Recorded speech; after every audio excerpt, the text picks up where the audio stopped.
A doutora Thais, ela é médica pediatra pelo Hospital de Clínicas da Faculdade de Medicina da USP. E ela tem formação também em infectologia pediátrica pelo Hospital de Clínicas da Faculdade de Medicina da USP. Então, nós vamos aguardar ela entrar, né, para iniciar a live. Mas nós tivemos a iniciativa de convidá-la porque notamos que existe uma dúvida em relação aos pacientes. Como vai ser o atendimento odontológico? Como é a sala clínica? Então, existe uma grande dúvida de como fazer esse atendimento, tanto por parte dos profissionais quanto por parte dos pacientes. Por isso, nós tivemos essa iniciativa de convidar a doutora Thais para conversar conosco um pouquinho sobre esse atendimento. A Thais, além de ser super competente, é minha sobrinha, que eu tenho o maior orgulho, né? Então, agora a palavra é tua. É que a gente está vivendo agora uma situação muito atípica, né? Então pode gerar um pouco de ansiedade e estranhamento por parte dos pacientes. Mas assim, é importante que eles saibam que, por exemplo, a abordagem telefônica pré-consulta é algo que está previsto pela OMS como uma forma de reduzir a circulação de pessoas potencialmente infectadas e dentro de um ambiente de saúde para proteção tanto das pessoas com quem eles vão encontrar no percurso até o consultório, quanto as pessoas envolvidas no atendimento, né? Desde a secretária até a técnica, e aí chegando na ponta que é você, a profissional da assistência, né? Final Sim, ali alguns daquele pacientes dizem, paciente. nossa, mas vou ao dentista, precisa ir de máscara? Precisa ir de máscara, né? Precisa, se você vai de máscara até no mercado, né, até na padaria, você tem que ir de máscara, inclusive, até chegar no dentista, exato. Tá aí, a Até questão da máscara diga. tripla. Agora Hoje, precisa. atualmente, a recomendação da máscara tripla mudou, né? Se tinha um documento falando sobre diferentes níveis de proteção, dependendo do número de camadas da máscara e o tipo de tecido, né? E agora Aham. saiu uma recomendação semana passada a respeito, mas isso em relacionado às máscaras de tecido, né? Que são essas máscaras que vão ser usadas por pessoas que não são profissionais de saúde e que querem se proteger no ambiente do dia a dia. E aí a melhor forma de se executar essas máscaras é usando uma camada tripla, lembrando que a camada mais próxima do paciente seja uma camada hidrofílica e a camada mais externa ao paciente seja um tecido que eles falam hidrofóbico. Então ia ser um tecido mais de algodão na frente e o tecido mais atrás um tecido com uma mistura mais sintética, mais impermeável. E aí a camada do meio variável, né? Uma camada que pode ser uma camada absorvente. Mas essa máscara é para ser usada em qualquer contexto, desde que seja por não profissionais de saúde. Não vai ser a máscara que você, que é a sua técnica, vão utilizar, né? Sim. Vai ser a máscara do seu paciente, a que ele vai usar para ir no mercado e que ele vai usar também para ir no dentista. O mais importante da gente ressaltar é que a máscara, ela é uma fonte potencial de contaminação, né? Então, ela precisa ser manejada com extremo cuidado. Então, ela precisa estar bem encaixada ao rosto, para que você não tenha que ficar colocando a mão nela o tempo inteiro, porque levar a mão à máscara é uma forma de contaminar a própria mão, aí depois você vai lá e coça o olho, e aí a máscara perdeu o sentido dela estar ali existindo, né? Então, a máscara exige uma série de cuidados. E isso é um dos motivos pelos quais, por exemplo, crianças muito pequenas não devem usar máscara. As crianças menores de 2 anos, o ideal é que elas não usem máscara, elas usem outros tipos de proteção, outros tipos de cobertura. Por exemplo, uma cobertura de carrinho, né? Como se fosse um envelope. Essa cobertura de carrinho pode ser uma cobertura plástica, tipo uma capa de chuva, ou uma cobertura de um tecido grosso, tipo uma manta grossa, né? Porque tanto existe o risco de asfixia e de engasgo associado à máscara nas crianças muito pequenas, quanto o risco de autocontaminação, né? Aham. Então, a máscara na faixa etária pediátrica tem que ser ponderada em todos esses níveis de segurança para a criança e pelo risco de autocontaminação. Já é bem difícil para os adultos não terem aquela tentação de ficar lá e puxa a máscara aqui. Então, imagina para uma criança, né? É bem Sim, difícil. sim, lembrando sempre que, E fala, pode falar. que o paciente ele vai remover a máscara na hora que estiver na cadeira do dentista só. Quando o dentista Isso. solicitar, agora vamos remover a máscara, né? Isso. E assim que o procedimento acaba, ele coloca a máscara antes mesmo de levantar da cadeira do dentista. O procedimento acabou, ele põe a máscara e ele sai do consultório, né? Ah, sim. A máscara é uma parte importante da proteção. Então, o primeiro ponto vai ser o contato telefônico, que você já comentou, né? A ida de máscara até o consultório.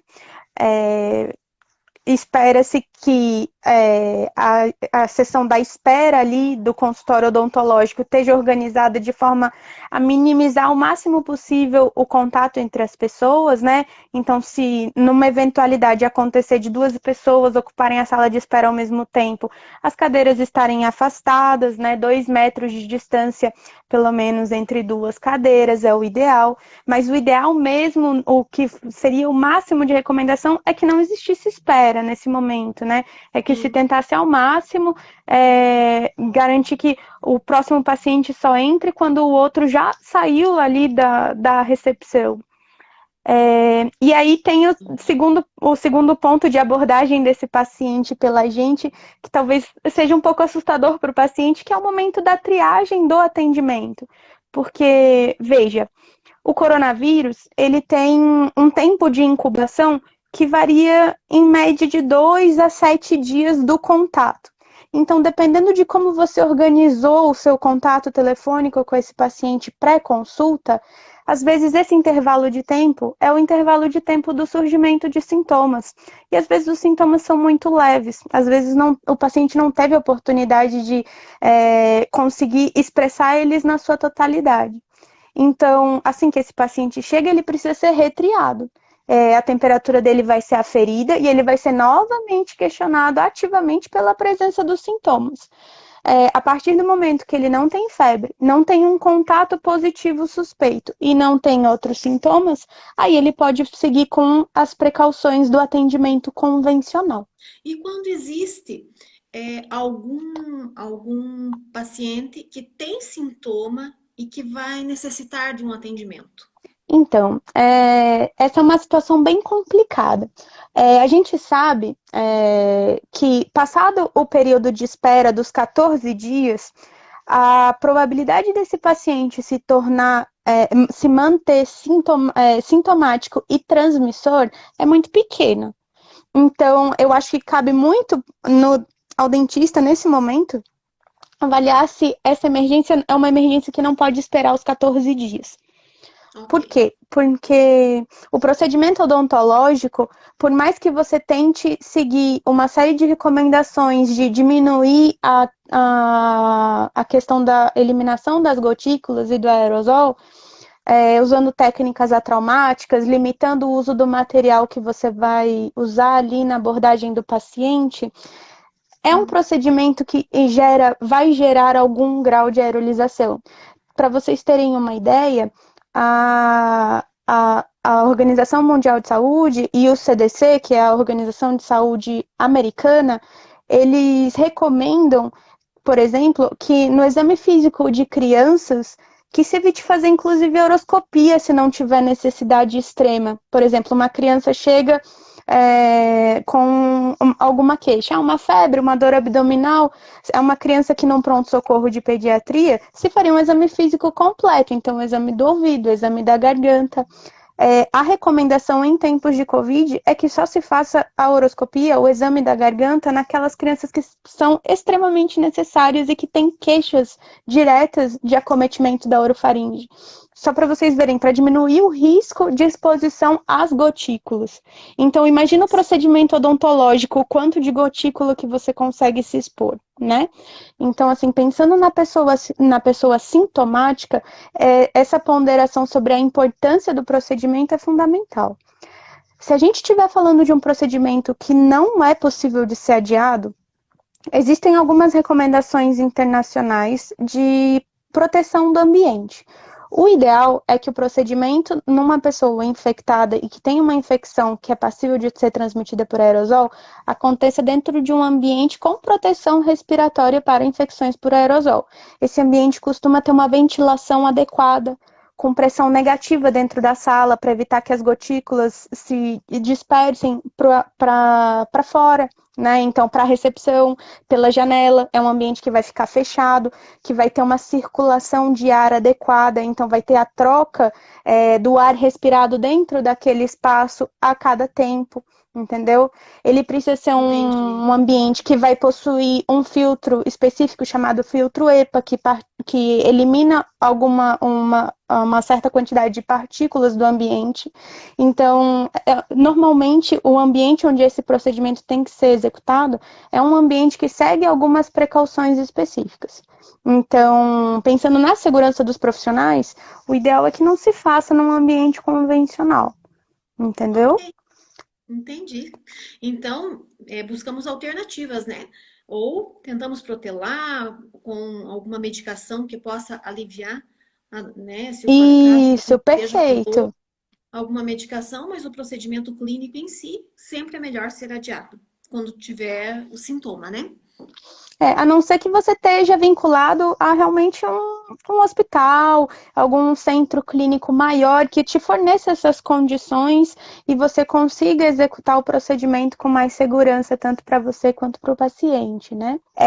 Então, a gente já fez essas considerações sobre a chegada do paciente, né? É importante que o paciente saiba, não só o paciente, mas é uma informação que é para ser difundida para todas as pessoas, que a melhor maneira de não se contaminar com o vírus é o uso correto da máscara nos ambientes onde, quando você precisar se expor a gotículas de outras pessoas, e a lavagem das mãos. Essa lavagem das mãos, ela tem que ser feita com muita frequência, porque nós somos indivíduos que frequentemente levamos a mão ao rosto, né? E o contato com superfícies possivelmente contaminadas também é uma forma de contágio bem importante. A gente tem algumas documentações do vírus permanecendo por 6 horas, 12 horas, 48 horas em determinados tipos de superfícies. Então, a lavagem de mãos vai ser uma condição muito importante para a gente conseguir conter a disseminação do vírus. E aí, por isso, também é importante que as pessoas tenham cuidado ao entrar em ambientes onde existem outras pessoas, por exemplo, naqueles lugares garantidos onde que outras pessoas tiveram contato. Então, a maçaneta das portas, né? Se tem uma brinquedoteca ou um revisteiro, o ideal é que não se tenha no consultório nesse momento, né? Então, os Porque não se brinquedos das consegue crianças, nada, né? Sem nada. brinquedinhos. Sem brinquedinhos, sem brinquedinhos. Assim, naquele momento de interação na cadeira, que eu imagino que deve ser muito semelhante com a nossa interação na maca, se você tiver um brinquedo de fácil higienização, né, que possa ser higienizado de paciente para paciente, já que teve uma diminuição no volume de atendimentos nesse período, eu não vejo problema. A OMS até recomenda que aqueles objetos menores que possam ser higienizados com o álcool 70 em gel, que não vão sofrer dano, né, que não vão sofrer prejuízo, que eles podem ser higienizados com o álcool. Então, os brinquedos emborrachados, que são laváveis, então acho que não teria nenhum problema, mas vai ser uma quantidade bem menor do que a gente está acostumado a fazer no consultório, né? Então, assim, é uma coisa Aquela para se ter bancada atenção. cheia de brinquedos já era, né? Aquela brinquedoteca cheia de brinquedos, por enquanto, não mais. Até porque não é Sim, interessante que o paciente espere, né? sim. E assim, o ideal também, se o paciente já te for um pouquinho maior, é que ele entre sozinho na sala clínica, não, Thaís? Que em alguns Isso, casos, que algumas perfeito. mães é, preferem entrar junto com o paciente, que o paciente não fica sozinho, mas Se for um pouquinho maior, por medida de segurança, quanto menos gente na sala clínica, melhor, né? Isso. A recomendação é que se tente limitar a sala clínica ao o mínimo necessário para boa condução daquele procedimento, né? Essa é a recomendação mais atual. Então, mesmo se pensando em auxiliar, em técnico, se você puder reduzir ao mínimo necessário, é o ideal. Ah, sim. E sempre buscando ter um atendimento mais seguro, né? Porque no início falava-se assim, nossa, como vão ficar os atendimentos odontológicos? E será possível Uhum. fazer nessa época, né?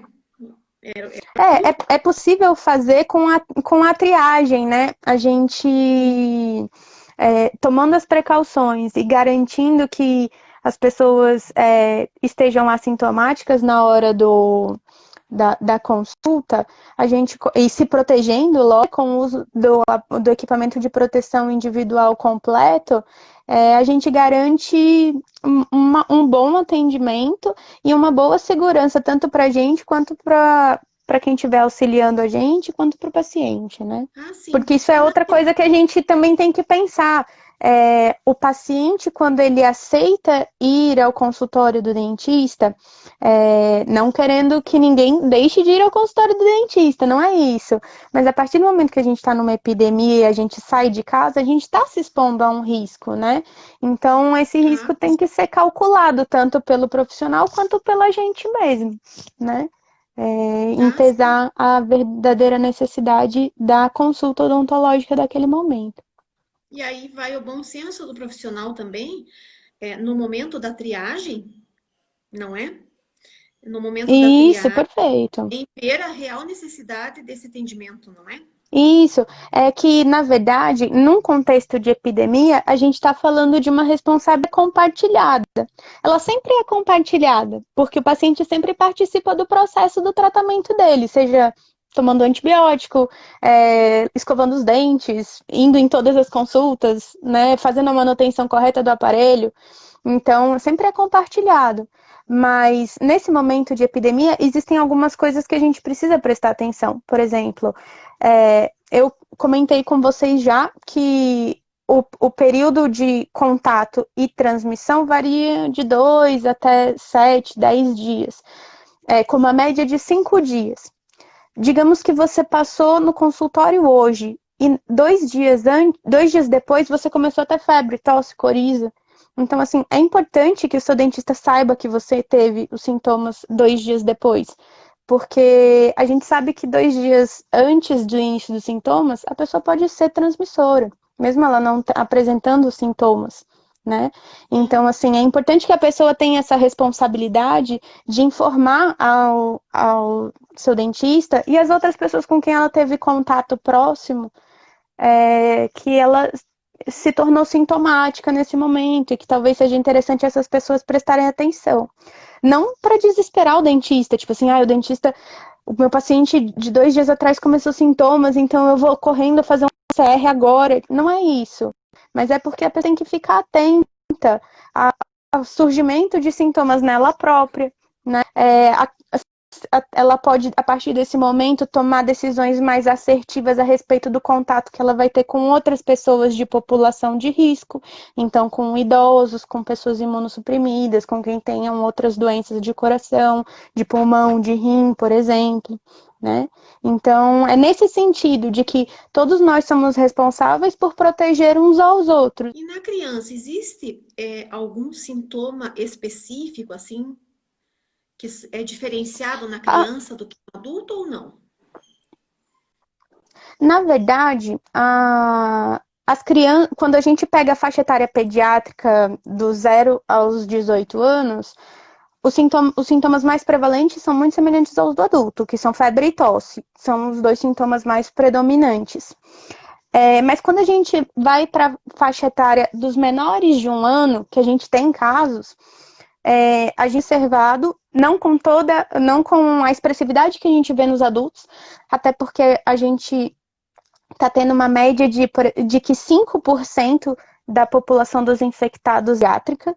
Então, nessa faixa etária dos menores de 1 ano, que é uma porcentagem ainda menor pensando nesses 5%, muitas vezes eles só se apresentam com febre, uma inapetência, é o que a gente em pediatria costuma chamar de uma febre sem sinais localizatórios. Então, pode se manifestar assim.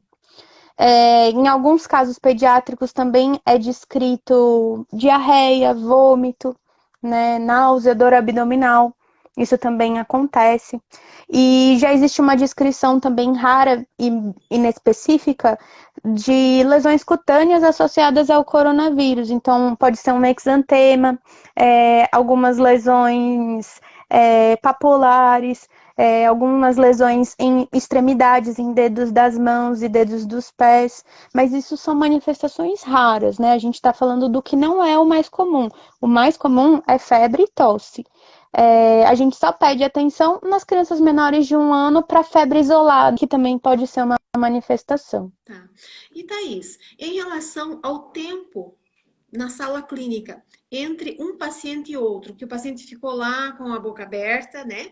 E esse tempo, sabe? Que eu posso recolher. Vamos supor, eu tenho 3 salas clínicas. E aí eu posso fazer intercalar um paciente em cada uma.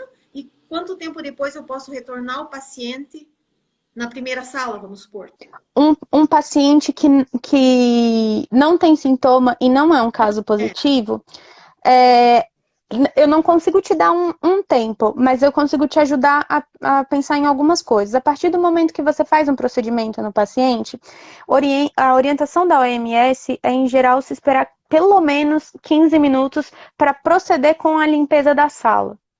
Então, você já come 15 minutos ali. A parte entre um paciente e outro, é importante que aconteçam 2 procedimentos, que é a limpeza. A limpeza, em termos técnicos, é a redução da carga de material biológico que tenha nas superfícies.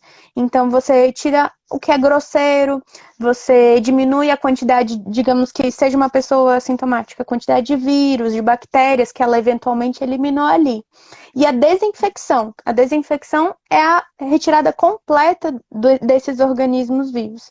Para proceder com a limpeza, com a desinfecção, só a desinfecção, sem considerar a limpeza, por exemplo, a mistura do hipoclorito precisa permanecer 10 minutos em contato com a superfície. Entendi. Então, assim, somando-se esse tempo, dá mais ou menos para se ter uma ideia. Aí a gente sabe também que o hipoclorito deixa um cheiro desagradável no ambiente, né? Então, muitas vezes, por mais que o ambiente já esteja desinfectado, o odor ali não te permite usar a sala imediatamente, porque o hipoclorito tem uma série de questões de ser irritante ocular, de ser irritante da mucosa nasal, né? Então, todos esses cuidados têm que ser atentos. A princípio, terminando o processo de desinfecção, você poderia utilizar a sala. Ok. E isso precisa ser feito entre todos os pacientes, né? Sim, então acaba que, de fato mesmo, o número de pacientes fica muito reduzido no dia, né? Por conta de tudo isso, né? De todos os cuidados que nós devemos ter, não é? Então... O ideal é isso que você falou, Cássia. Apesar da gente saber que não é possível para todos os colegas, né? É que o próximo paciente que atenda, você atenda em outra sala e aquela sua sala fique ali terminando o seu processo de limpeza e desinfecção. E assim nós vamos buscando uma Sim, biossegurança, seguindo. né? Um atendimento seguro. Isso. Então, Thaís... E o profissional tem que ter muita atenção também, né? Porque assim como o paciente corre o risco de se contaminar com a sua máscara, o profissional corre o risco de se contaminar a cada paramentação e desparamentação. Então é muito importante que ele siga o procedimento nos passos corretos, né? Respeitando os tempos de lavagem de mão, lembrando que existe uma lavagem de mão que deve ocorrer entre a retirada do óculos e a retirada da máscara, né? Depois da retirada da máscara, uma nova lavagem de mãos.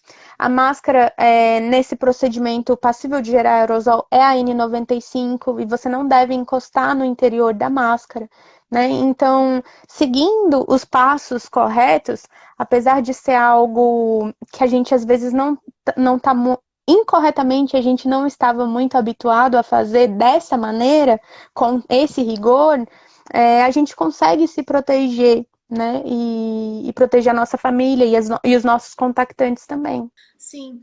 E a máscara, a N95, a durabilidade dela, por quantos dias eu posso utilizá-la se eu utilizar a máscara cirúrgica em cima dela? É, isso é um pouco polêmico, É? porque é, porque a gente tem a normatização do CDC, que é o Centro de Controle de Doenças dos Estados Unidos, que diz que cada fabricante sabe a durabilidade da sua máscara, entendeu? Ela é um item de saúde que a gente considera de reuso limitado. Então, ela não foi projetada para ser reutilizada várias vezes, mas a gente tem alguma experiência em alguns tipos de reuso, por exemplo, tuberculose, a gente sabe. Ó, por exemplo, a Carla está perguntando: pode esterilizar a máscara N95? Existe um estudo muito pequeno falando sobre não esterilização da máscara, mas aumento da durabilidade da máscara quando ela é colocada sobre calor não úmido. Então, não seria um calor tipo de forno, não de estufa. Mas esses estudos são muito pequenos. Então, assim, hoje a gente não tem garantia da esterilização da N95 passando por nenhum tipo de procedimento. Ao mesmo o CDC, que eu comentei anteriormente, coloca então que cada fabricante de N95 sabe da durabilidade da sua, então que talvez o profissional tenha que entrar em contato com o fabricante, mas ele recomenda que, se não existe recomendação de fabricante, o máximo de uso é 5 usos. Eu achava que era tipo 7 dias, sabe? Agora, é por isso que eu falei que é polêmico. Logo no começo da pandemia, a Anvisa publicou uma nota técnica, se eu não me engano, nota técnica ou era 2 ou era 4, onde eles falavam que na situação de pandemia, onde o material, onde os recursos são limitados, a gente não teria máscara para todo mundo se a gente respeitasse dessa maneira, a gente tem que ponderar métodos mais racionais para conservar essa máscara. Então, que dentro de cada hospital a CCIH, né, o Centro de Controle de Infecções, o Comitê de Controle, ficaria responsável por determinar a durabilidade de serviço para serviço nas informações que tivesse e no uso. Então, dentro de cada serviço, conforme a quantidade de máscaras que cada serviço tem, o uso ficaria, a forma de se reusar essa máscara ficaria decidida dentro de cada serviço. Ó, a Fer Martini perguntou: a máscara tem principal finalidade evitar a transmissão ou a proteção para não se contaminar? Então, os dois. É porque depende de qual máscara a gente está falando. A N95, ela costuma ser valvulada. Então, se ela é valvulada, ela permite a sua expiração com uma certa facilidade, mas a inspiração ela fica um pouco limitada, ela é filtrada. Então, a N95 tem principal finalidade de proteção. Mas quando a gente está usando máscara na rua, essa máscara não tem válvula, né? Ou quando a gente está usando, por exemplo, uma máscara cirúrgica, ela não tem válvula. Tanto que o nosso procedimento de segurança para as pessoas sintomáticas é mantê-las de máscara, porque a máscara evita também a transmissão, desde que a máscara não tenha válvula. Então, é por isso que eu estou te dizendo, Cássia, que essa questão da durabilidade da máscara é um pouco polêmica. Se a gente não tivesse vivendo um momento de ter que restringir os materiais por conta da situação de pandemia, eu ia dizer 5 usos, é isso. E eles não recomendam mais do que 8 horas seguidas, porque existe também nos manuais uma diferenciação entre reuso e uso prolongado. Então, por exemplo, que não se aplica na questão do consultório odontológico, porque não é isso que vocês fazem. Que é se manter de máscara, por exemplo, e aí você entra numa ala do hospital que é destinada só a pacientes com Covid. Você põe uma N95 e você não tira ela, e você usa ela para ver todos os pacientes, mas você não saiu daquele local. Aqueles pacientes estão todos positivos e eles estão todos compartilhando o mesmo quarto e a mesma ala. Então, isso é uso prolongado. O reuso é isso que a gente está falando agora. Vi um paciente, tiro e acondiciono. O reuso tem algumas particularidades porque ele aumenta o risco do profissional de se contaminar. Afinal, ele está colocando e tirando a máscara e a gente já conversou que colocar e tirar e levar a mão à máscara é uma forma passível de se contaminar. Mas, a princípio, ela consegue ser bem feita e bem utilizada, desde que a gente preste atenção, principalmente na integridade da máscara. Então, no aro metálico, se ele não está deformado, se ele está permitindo a vedação perfeita da região superior do rosto, se a região inferior está conseguindo se manter vedada, se o elástico não está laceado, então a gente está conseguindo manter a lateral justa ao rosto, se não tem sujidade visível, se não tem secreção do seu nariz na parte interna da máscara, porque a gente usando máscara há muito tempo sabe, né, que coça e sua e vai ficando úmido. Então, quando isso acontece, já seria uma recomendação de se trocar máscara. E outra recomendação de trocar máscara, e que é importante para a questão odontológica, é quando você tem certeza que você fez um procedimento que gerou aerosol, a recomendação é trocar máscara. E em relação à máscara N95 que tem o filtro, e a outra, a PFF2, né, que é sem filtro? Isso. Sem o filtro, você acaba tendo uma proteção tanto de transmissão quanto de contaminação. Mas o ideal é que a pessoa que tem sintomas e que vai precisar, por algum motivo, se expor à rua, porque vai, por exemplo, para o pronto-socorro, porque vai precisar de um atendimento médico. Que ela vai com a máscara cirúrgica, ou pelo menos com a sua máscara de pano, e aí no hospital ela informe que ela está com sintomas de Covid para que essa máscara de pano seja trocada pela máscara cirúrgica, que vai diminuir a chance dela transmitir vírus para outras pessoas. E para nós profissionais, para proteção, entre a N95 e a PFF2? Isso é um pouco polêmico também. Em tese, as duas são intercambiáveis. Mas a N95 tem especificações um pouco melhores. Em termos práticos, as duas são intercambiáveis, tá certo? O uso da máscara cirúrgica por cima da N95 também é um pouco controverso. Se você vai na nota técnica da Anvisa, eles não recomendam, porque eles dizem que aumenta a umidade da máscara, então você reduz a vida útil da N95. Mas, ao mesmo tempo, você está protegendo a superfície da sujidade. O ideal, eu sei que isso não é disponível para todas as pessoas, mas era que você conseguisse ter pelo menos o face shield, que já garantiria essa proteção maior da sujidade ali em cima da N95. E, na verdade, a N95 vai estar destinada só aos procedimentos passíveis de gerar aerosol. É que a gente está falando no contexto odontológico, que é muito difícil não gerar aerosol. Mas, por exemplo, no meu atendimento pediátrico, quando eu só vou, por exemplo, entrar no quarto para tirar uma dúvida com o paciente, ou seja, eu não vou ali examinar ativamente ele, eu posso entrar de máscara cirúrgica, eu não preciso entrar de N95 todas as vezes. Ah, entendi. No caso da N95 no reuso, o mais importante é garantir o condicionamento da máscara na hora que... Primeiro, acho que a primeira coisa mais importante é garantir que você vai tirar a máscara apropriadamente para não se infectar. Então, você não vai tocar na parte interna da máscara, você vai tirar ela pelo elástico, e aí você vai... A segunda coisa mais importante para garantir a vida útil dessa máscara é o condicionamento dela correto.